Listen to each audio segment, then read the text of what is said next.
ମୁଁ ସୁବର୍ଣ୍ଣ କୁମାର ନାୟକ, ଅବକାରୀ ଅଧୀକ୍ଷକ ବରଗଡ଼।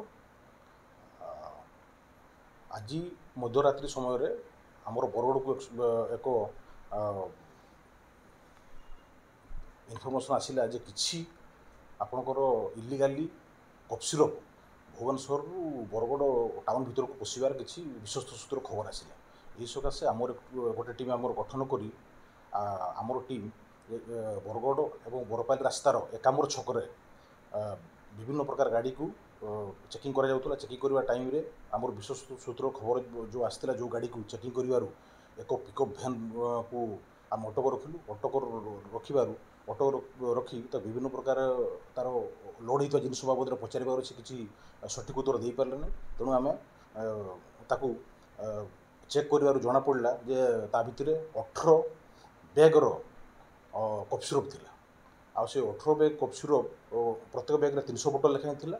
ଆଉ 18 ବ୍ୟାଗ୍ କଫ୍ ସିରପ୍ ଟୋଟାଲ୍ ହେଲା ଆପଣଙ୍କର 5400 ବୋଟଲ କଫ୍ ସିରପ୍ ଆମେ ତାକୁ ବରାମଦ କଲୁ। ଆଉ ଏବଂ ସେ ପିକଅପ୍ ଗାଡ଼ିରେ ଯିଏ ଡ୍ରାଇଭର ଥିଲା ତାକୁ ମଧ୍ୟ ଆମେ ଆରେଷ୍ଟ କରିଛୁ।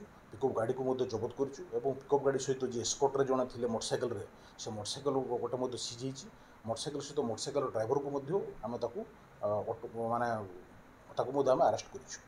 ଆଉ ଏଇ ବାବଦରେ ଆମେ ବର୍ତ୍ତମାନ 2 ଜଣ ଆକୁଜକୁ ଆମ ବର୍ତ୍ତମାନ ଡିଟେଲ୍ ପଚରା ଉଚରା ଚାଲିଛି।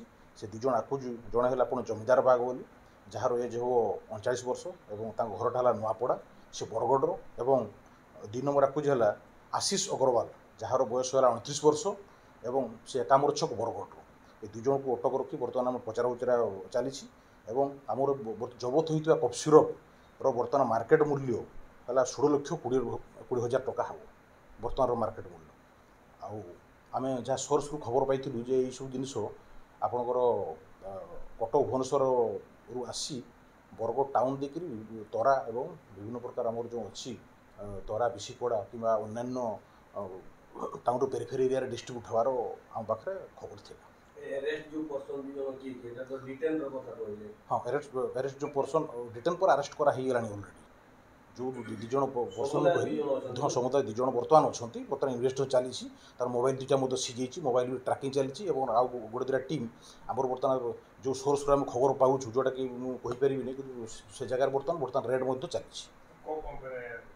ଏଇଟା ମାନେ ଏସ୍କପ୍ କଫ୍ ସିରପ୍, ଯାହାକି ଆମର ଏ କଫ୍ ସିରପ୍ରେ କୋଡ଼ିନ୍ ଫସ୍ଫେଟ୍ କଣ୍ଟେଣ୍ଟ ରହୁଛି। ଆଉ ଯେଉଁ କୋଡ଼ିନ୍ ଫସ୍ଫେଟ୍ଟା ଆକ୍ଚୁଆଲି ବର୍ତ୍ତମାନ ଏଇଟା ଅଲ୍ ଇଣ୍ଡିଆ ଲେଭେଲ୍ରେ ଗୋଟେ ବେନ୍ ପ୍ରଡ଼କ୍ଟ, ଯାହାକି ଆମର NDPS ଆକ୍ଟରେ ଏଇଟା ଗୋଟେ ବର୍ତ୍ତମାନ କେସ୍ ରୁଜୁ ହୋଇକରି ତାର ବର୍ତ୍ତମାନ ତଦନ୍ତ ଚାଲିଛି। ବର୍ତ୍ତମାନ ଆମର ଇନଭେଷ୍ଟିଗେସନ୍ ଉପରେ ଚାଲିଛି। ବର୍ତ୍ତମାନ ଗାଡ଼ିର ଆମେ ତ ଟୋଟାଲ୍ ଗାଡ଼ିର ଡିଟେଲ୍ ମାଗିଲା ପରେ ଗାଡ଼ିର ବର୍ତ୍ତମାନ ଓନର୍ ବି ଇନଭଲ୍ଭ ହେବାର ପସିବିଲିଟି ନିହାତି ଅଛି ଏବଂ 2ଟା ଗାଡ଼ିର ଓନର୍କୁ ଆମେ ଟ୍ରାକ୍ରେ ଅଛୁ ଏବଂ ମୋବାଇଲ୍ 2ଟା ସିଜ୍ କରୁଛୁ। ଯେଉଁ ମୋବାଇଲ୍କୁ ଟ୍ରାକିଂ ମୋଡ଼୍ ଅଛୁ, ଯାହା ସହିତ କଥା ହେଇଛି କିମ୍ବା କେଉଁଠୁ ଆସୁଛି ତାର ଡିଷ୍ଟାନ୍ସ ପଏଣ୍ଟ ଉପରେ ଆମେ ମଧ୍ୟ ତଦନ୍ତ କରୁଛୁ ଏବଂ ଯେଉଁ ଜାଗାରେ ଆସୁଛି କଟକ ମଧ୍ୟ ଆମେ କଟକ ଭୁବନେଶ୍ୱର ମଧ୍ୟ ଅଲରେଡ଼ି ଖବର ଦେଇ ସାରିଲୁ। ଯେଉଁ ସନ୍ଦିଗ୍ଧ ଜିନିଷରେ ଆସୁଛି ନାଇଁ ସିରପ୍ ତ ଟୋଟାଲ୍ ବର୍ତ୍ତମାନ ମାନେ ଏଇଟା ବେନିୟମର ଆସୁଛି, ମାନେ ଇଲିଗାଲ୍ ପ୍ରଡକ୍ସନ୍ ହେଉଛି। କାହିଁକିନା ସିରପ୍ଟା ପ୍ରକୃତରେ ଏବେ ତାର କିଛି ଅଥେଣ୍ଟିକେଟ୍ କିଛି ନାହିଁ। ଯଦି ଅଥେଣ୍ଟିକେଟ୍ ଥାନ୍ତା ତା ପାଖରେ କାଗଜପତ୍ର କିଛି ଥାନ୍ତା। ଟୋଟାଲ୍ ଅଥେଣ୍ଟିକେଟ୍ ନାହିଁ, ଇଲିଗାଲି ଆକାରରେ ଟୋଟାଲ୍ ଏଇଟା ମିସୟୁଜ୍ ମାନେ ଇଲିଗାଲ୍ ଆକାରରେ ଏଟାକ ଡ୍ରଗ୍ସ ଆକାରରେ ୟୁଜ୍ ହେଉଛି।